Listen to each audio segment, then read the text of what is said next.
Hello everyone, welcome to this webinar about dementia and people with learning disabilities. I'm Donna Glover, I'm the Programme Manager for the Learning Disability team in Public Health England. Some very quick ground rules. I'll introduce the first presenter in a moment. Please do keep yourselves on mute throughout the webinar, it really does help with the sound quality if there's no background noise.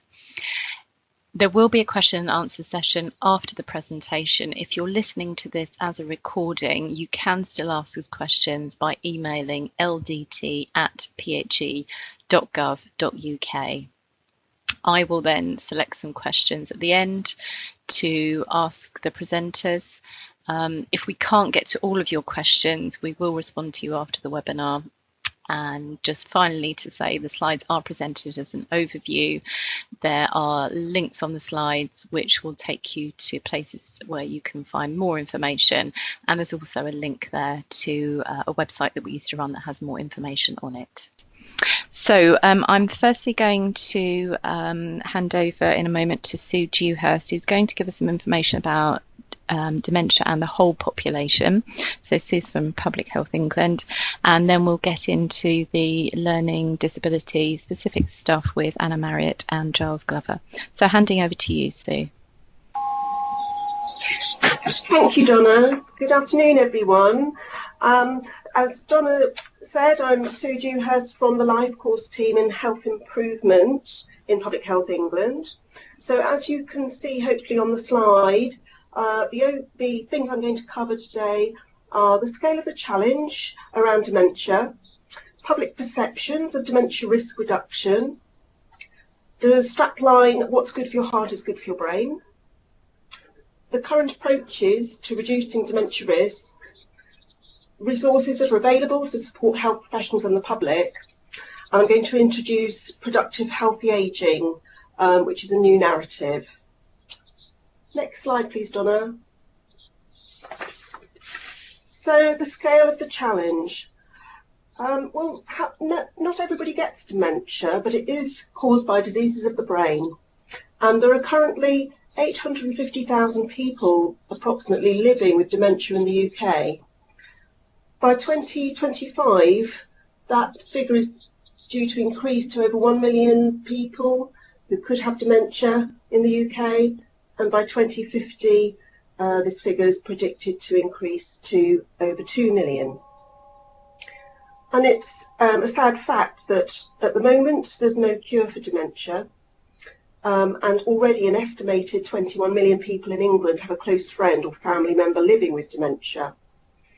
The Alzheimer's Society estimated that the annual cost of dementia to society is £26.3 billion, which is higher than the cost of cancer, heart disease or stroke. Thank you. Next slide, please.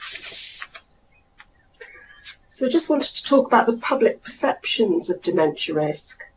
According to a British social attitudes survey recently, while the majority of people have known someone with dementia and have knowledge of the symptoms of dementia, so about 59% of people know someone with dementia, there are very clear gaps in public knowledge of the risk factors. And only a minority of people are aware that the following are risk factors for dementia. So things like drinking heavily and smoking and high blood pressure are all risk factors. And over a quarter of the British public are unable to identify any potentially modifiable risk factors for developing dementia. But in fact, 12% of people see dementia as the highest priority for prevention. But older people are more likely to agree that there's nothing anyone can do to reduce their risk of developing dementia. And that's 33% of those aged 65 and over who said that, compared with 26% of those under 65.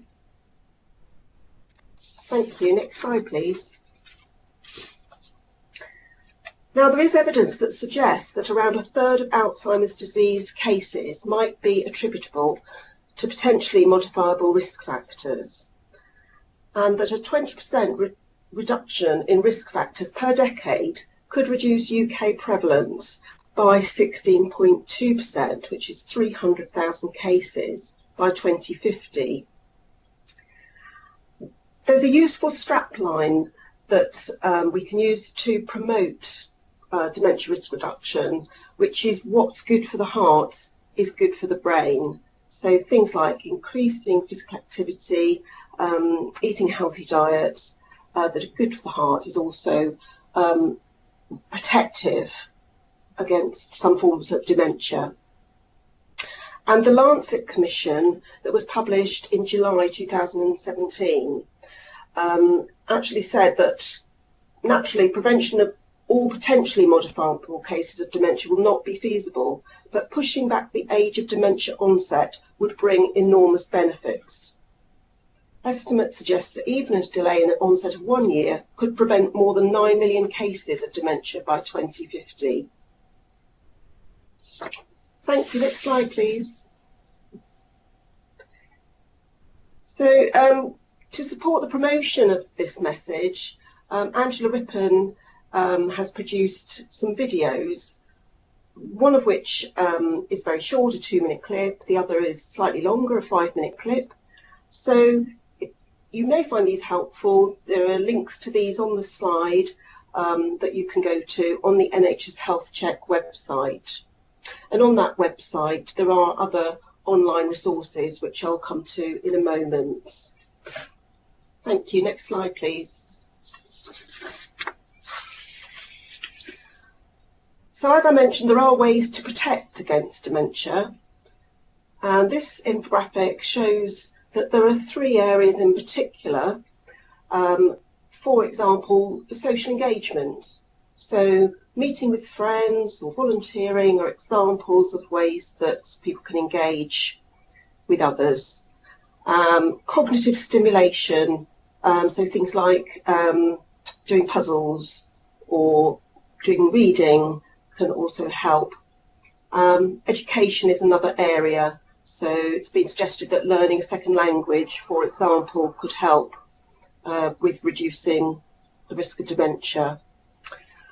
So this slide is quite generalised, and I guess there's a question about what this means for people with learning disabilities, and that it's possible that more research is needed, and this slide could perhaps be adapted for those with learning disabilities.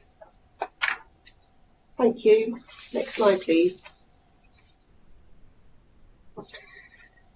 So this slide is particularly referring to the NHS Health Check, which for the general population at the moment includes dementia awareness from age 65, but there's been some work that's taken place to implement that dementia awareness raising, dementia risk reduction raising awareness from age 40. But there is an NHS Health Check specifically for people with learning disabilities from age 14, if your GP has signed up for it. And otherwise, you can have the general NHS Health Check. So on the NHS Health Check website, there is a top tips paper for talking about dementia in that general NHS Health Check from age 40 to 64. So there's some useful information and prompts there.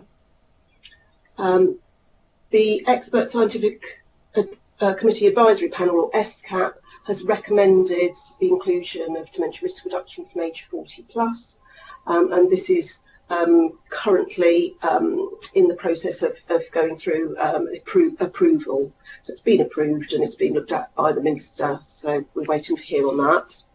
I mentioned the videos on the website. There's also some online training, introductory training to dementia risk reduction that's useful for health professionals, and we're working with Health Education England to look at further training materials on dementia and to make sure dementia risk reduction is included. And at the bottom there's also a link to the Fingertips Dementia Profile, which includes a range of data about dementia that you may find useful. Thank you. Next slide, please. Here are some more resources that are available on promoting risk reduction messages, or what's good for your heart is good for your brain. So there's a Health Matters blog that was brought out in 2016, which has got some useful infographics. There's a link there. Dementia Action Week, as it's going to be called, is in May, from the 21st to the 27th of May this year. So there's lots of activities going on. You can go to the Alzheimer's Society website for more information. There's also work around Dementia Friends and the One You campaign. Again, you can go into the website to find out more. There's training resources for healthcare professionals. There's a leaflet that's produced by the NHS Health Check, particularly on dementia, that's downloadable and in different languages on the website. And we're working on embedding dementia risk reduction in other policy areas and work streams.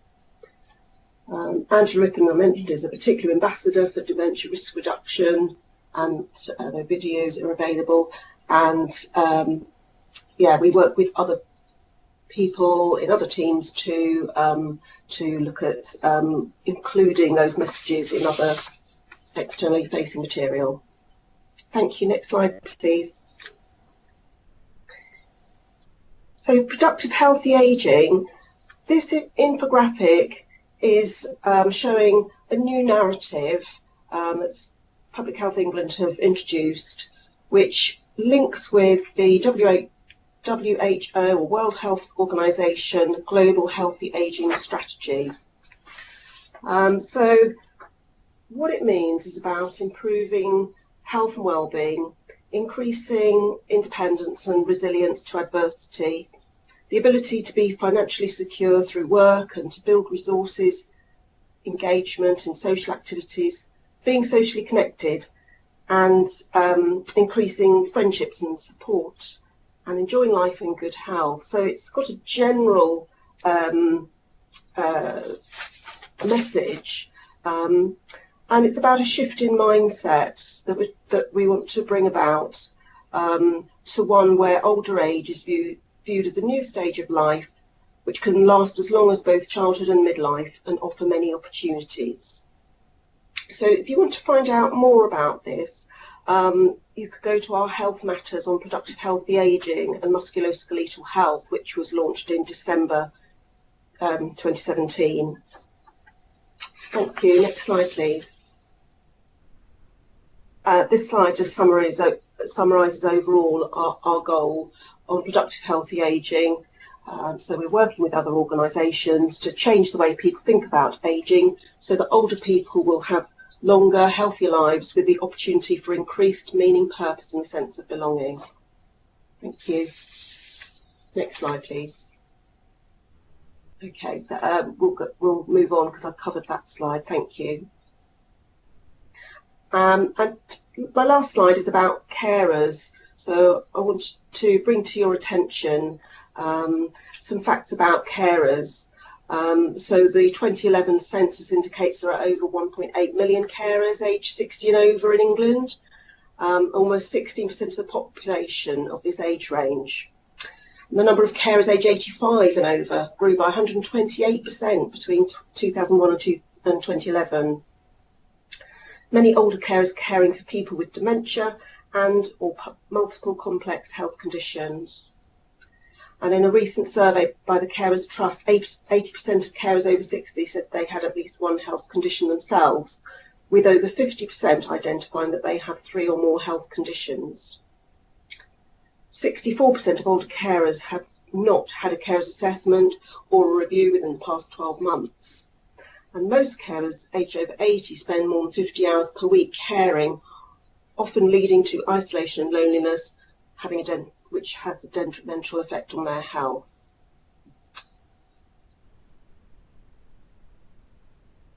Thank you for listening.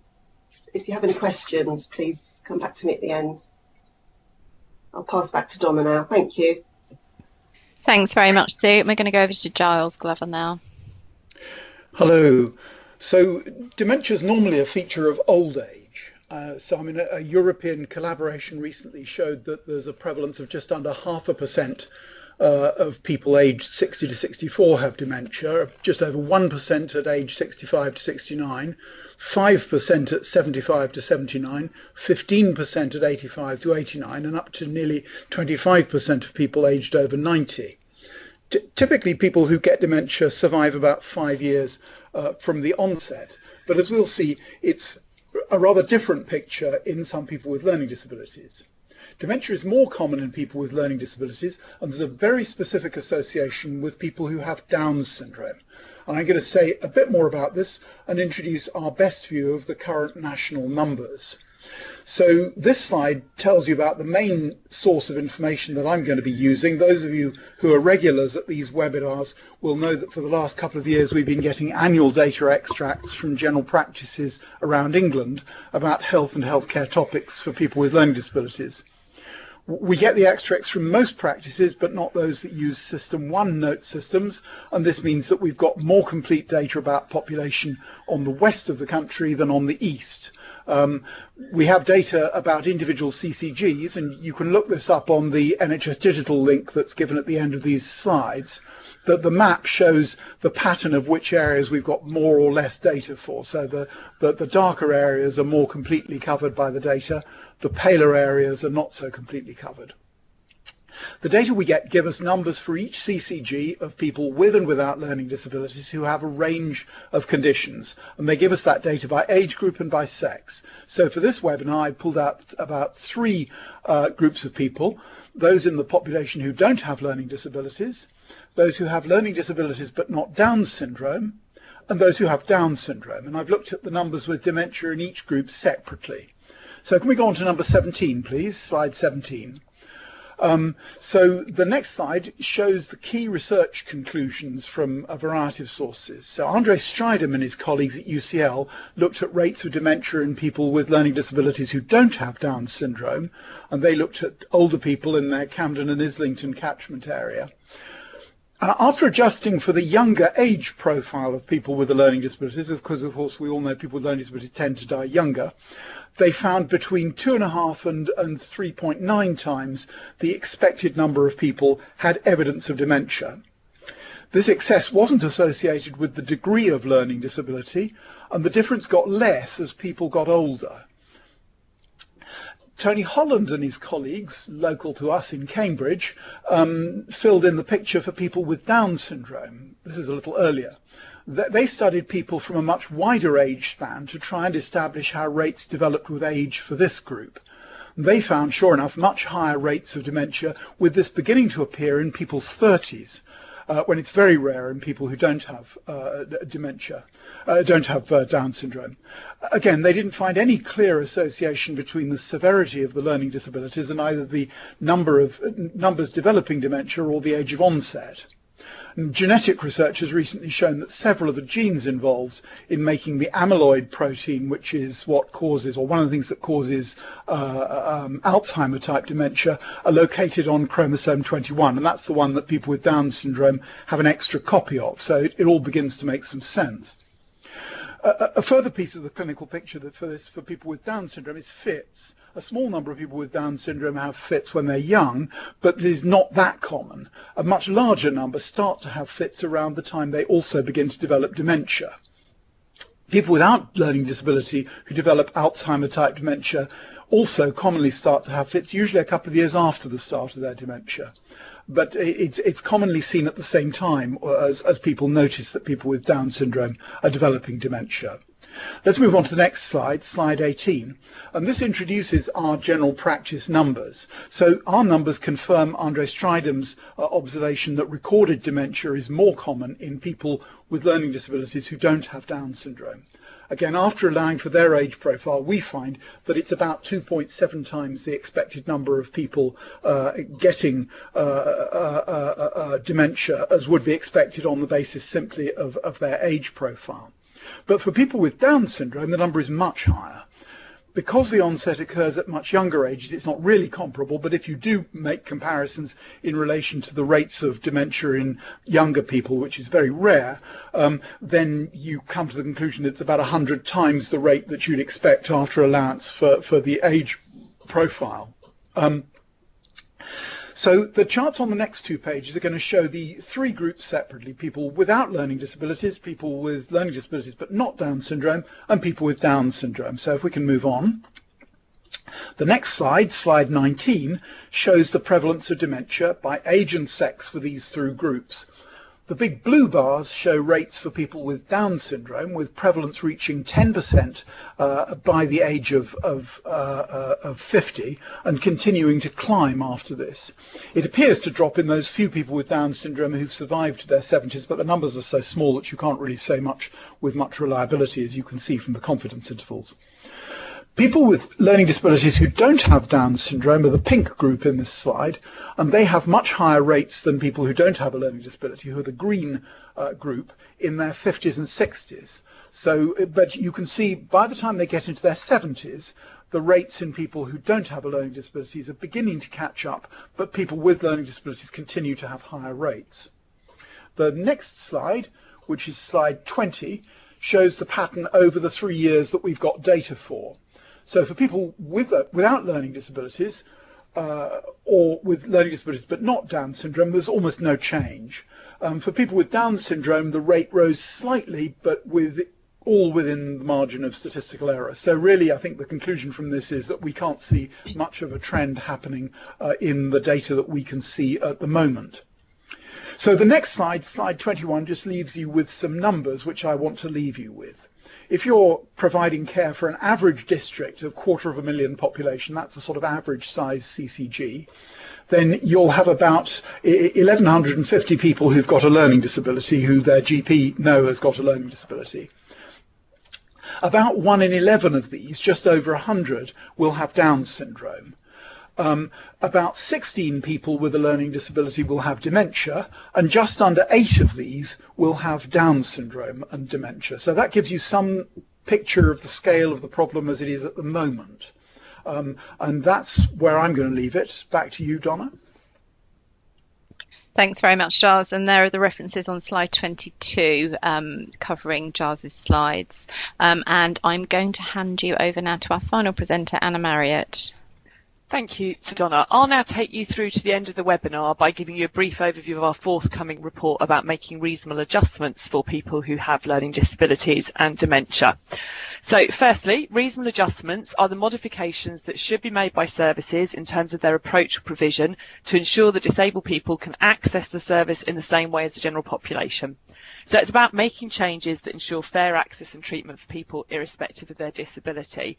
And public sector organisations have a legal responsibility to put reasonable adjustments in place in order to ensure equal access to healthcare services for people with learning disabilities. And these reasonable adjustments can be made at both a service level in terms of modifying pathways, or can be at a more individual level about doing something differently for that individual person that enables them to use a service. So if we can move on to the next slide, please, Donna. Early recognition of signs that a person may be developing dementia offers an important opportunity to investigate, but recognition in people with a learning disability can be complicated for a number of reasons. So early signs of dementia may be missed, they might be masked by other health problems, or sometimes they're attributed to the person's learning disability itself or put down as challenging behaviour. So that's what we know as diagnostic overshadowing. Conversely, signs of other health problems such as depression, sensory loss, things like that, or reactions to a recent major life event may be wrongly interpreted as the onset of dementia. And then people with learning disabilities who don't understand what dementia is may be less likely to seek advice if they notice that their memory isn't working as well as it used to. As Giles has just said, the onset of epilepsy in a person with Down syndrome later in life may be a strong sign that dementia is developing. So therefore, it's important that people who know a person with learning disabilities well are confident about noticing changes in that person's health and behaviour, and then about seeking help if they're concerned about those changes. People with learning disabilities should have full annual health checks that cover physical and mental health. And if they're showing any signs suggestive of dementia, they should have the normal recommended investigation to identify any treatable causes of cognitive decline. And it's also recommended that for people with Down syndrome, they have a formal baseline dementia assessment from about the age of 30, so that any changes can be measured objectively over time. If we move on to the next slide about support needs, we know the trajectory of dementia, so services should be being proactive and making sure support is in place in a timely way. Plans should be made for meeting somebody's changing needs rather than waiting for a crisis. So the general principles of person-centred planning and maintenance of general health apply to support for people with learning disabilities who have dementia, and the 2016 International Summit on Intellectual Disability and Dementia drew on international research and experience to make some specific recommendations about support. So they recommended that post-diagnostic support is available for the person and their family carers and others close to them. This might include information, counselling, education, training. The person's environment should be considered, and there should be plans made to help that person stay in familiar surroundings for as long as possible, and that can be through making some changes to the environment. It's important to help family carers and staff to understand how their support might need to change over time as the person's condition progresses. So perhaps that might mean a decreasing emphasis on promoting independence, but a stronger emphasis on helping the person to enjoy life and sustain communication and relationships. And then planning ahead for progression of the condition and end-of-life care to include advanced care planning. So the Summit report is linked to on this slide where it's underlined, and it also emphasised the importance of both practical and emotional support for family carers. And they noticed that dementia services may not have had a lot of experience of working with families who've provided lifelong care and support for an individual, and that's an important consideration to make. So moving on to the next slide. Thinking about planning ahead. As I've said, early recognition that a person may be developing dementia provides an immediate prompt to consider planning. So this should also include thinking about legal and financial issues as well as health issues. At an early stage, a person may well have the capacity to make a will, to draw up lasting powers of attorney and consider advanced care planning. However, we know that many people with learning disabilities do not have things like a will in place. The principles of good end-of-life care apply to people with learning disabilities and dementia, just as for other people. So guidance from NHS England signposts resources, and it gives tips for commissioners, service providers and health and social care staff who are providing support or delivering care to a person with learning disability at the end of their lives. This guidance from NHS England includes a link to our previous reasonable adjustment report on end-of-life care. So there's a huge amount of resources if you follow that link there. One specific consideration emphasised in the literature is that people may find it more difficult as their condition progresses to express that they're in pain. And pain might be communicated through changes in behaviour, but sometimes those changes in behaviour are attributed mistakenly to the person's dementia itself. So extra care is needed to check for and deal with possible causes of pain. Where possible, it's recommended that people with a learning disability, like everyone else, should have the opportunity to participate in conversations about death and dying. So this might include talking to the person about their wishes after they die. Do they want to be cremated or buried? Do they want to donate their organs? For people who lack capacity to make such decisions themselves, it may still be possible to find out about their wishes and then ensure that these are reflected in any subsequent best interest decisions. So there's creative ways of doing this, such as using pictures, etc. Essentially, once someone has received a diagnosis of dementia, it's likely their capacity for such discussions will deteriorate. So therefore, such conversations should be had as promptly as possible. The next slide talks about policy and guidance briefly. So government policy on dementia in the general population emphasises prevention, early diagnosis, inclusion and good support, right from diagnosis through to end-of-life care. And as we've heard from Sue, PHE's work has a strong focus on what people can do to reduce their risk of developing dementia. In relation to policy and guidance on dementia in people with learning disabilities specifically, there are two relevant NICE documents. So there's guidance on mental health in people with learning disabilities and just recently published guidance on supporting people with learning disabilities to grow older, and links to both of those are in this slide. So some of the recommendations they made include the need to explain at an early stage to people with learning disabilities, particularly people with Down syndrome, and their family members and carers about the link between learning disabilities and dementia. They also emphasise the importance of training and information, so staff and family carers have the right skills and knowledge. The annual health check for people with learning disabilities should include a review of mental health, including sign of dementia, especially in adults with Down syndrome. And those that require an assessment for dementia should be referred to a clinician with specialist expertise in the mental health of people with learning disabilities, and appropriate tools should be used. Mental health commissioners should develop protocols to ensure that people with learning disabilities have access to mainstream health services for older people, including dementia support. The British Psychological Society and the Royal College of Psychiatrists have produced very comprehensive guidance on the assessment, diagnosis and interventions for people with learning disabilities who develop dementia. There's a link to that in the slide, but no time to cover that in more detail now. So just briefly, I'm aware of time, but I just want to run through a couple of good practice examples. So we were really pleased to receive a number of examples of good practice in support of people with learning disabilities. Most of these came from services for people with learning disabilities rather than mainstream dementia services, but some did include a few strong examples of joint working, such as this one from the Salford Learning Disability team. So they worked in partnership with local dementia services to implement the guidance from the British Psychological Society I've just mentioned. A dementia strategy group started in 2008 with the aim of improving services to people with learning disabilities. They went on to develop a detailed dementia diagnosis and intervention pathway. This has enabled equal access for people with learning disabilities to all aspects of dementia care, with the reasonable adjustments being put in place, but also keeping access to specialist assessment where necessary. So the pathway helps to ensure effective multidisciplinary team working by guiding professionals through the process of referral, assessment and diagnosis. So following screening in primary care, the initial assessment is completed by the Memory Assessment and Treatment Service, known as MATS. They then liaise with the learning disability team, and a joint decision is reached about whether the person will follow the MATS pathway or the learning disability dementia pathway. If diagnosis is pursued through the learning disability team, a one-off session led by the team helps plan future interventions, including support from mainstream dementia services. And this takes account of the needs of the individual and their support network. Whichever pathway is followed initially, the person could be referred to the other one at any point, and the two services keep each other informed and ensure the information is shared with the person's GP. So there were challenges in doing this, including bringing the right people together and maintaining open communications, and they've had to be willing to amend the pathway over time to ensure it's effective. But their shared commitment to the pathway and joint working has enabled the development of strong interdisciplinary relationships between the local services, and they think that this has really enhanced the service provided to people with learning disabilities.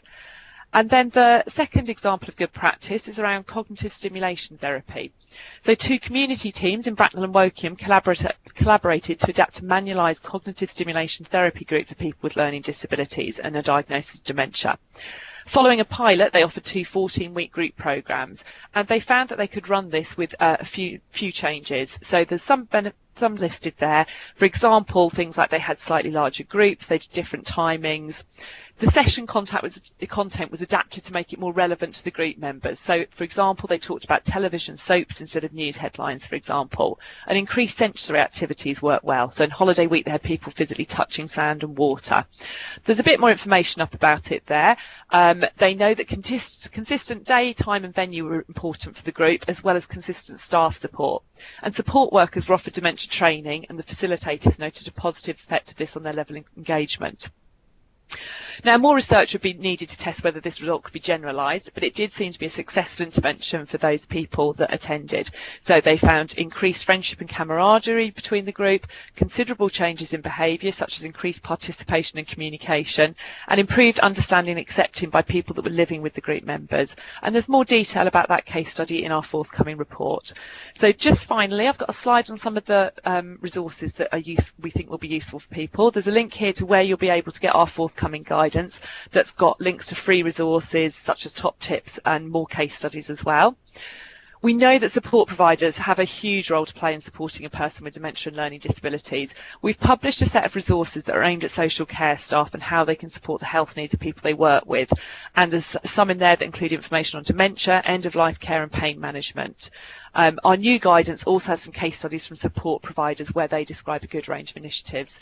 And the final link there is to some work by McIntyre. They were awarded a Department of Health grant to create a range of learning and multimedia information resources around people with learning disabilities who have dementia or at risk of this. There's a link here to their webpage where a number of resources are already available, and there's more to come later this year. And I'd encourage you to look at our report when it comes out and to follow some of the other links here. Thank you. Thanks very much, Anna, and apologies, we've overrun slightly. It's such a big topic to cover in half an hour, but many thanks to the presenters for squeezing in absolutely all we could. Anna, we've got a question about the Salford pathway from a couple of people. Actually, people are very interested in that. I don't know how much more information is going to be in the forthcoming report, but people are asking whether Salford would be prepared to share more details about the pathway.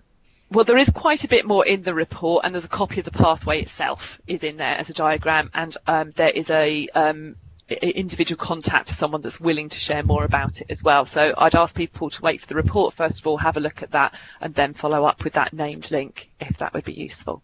If anyone has any questions, I'm afraid we've run out of time for questions in this main part of the webinar, but if you do have a question, please do email us ldt@phe.gov.uk. We can also stay in touch in other ways. So we do have a community of interest group, a Knowledge Hub, K-Hub group, and you can join it by emailing us at the same email address. Any other questions related to the learning disability work we do, again, get in touch via the email, and you can follow us on the Twitter account. Thank you very much for listening.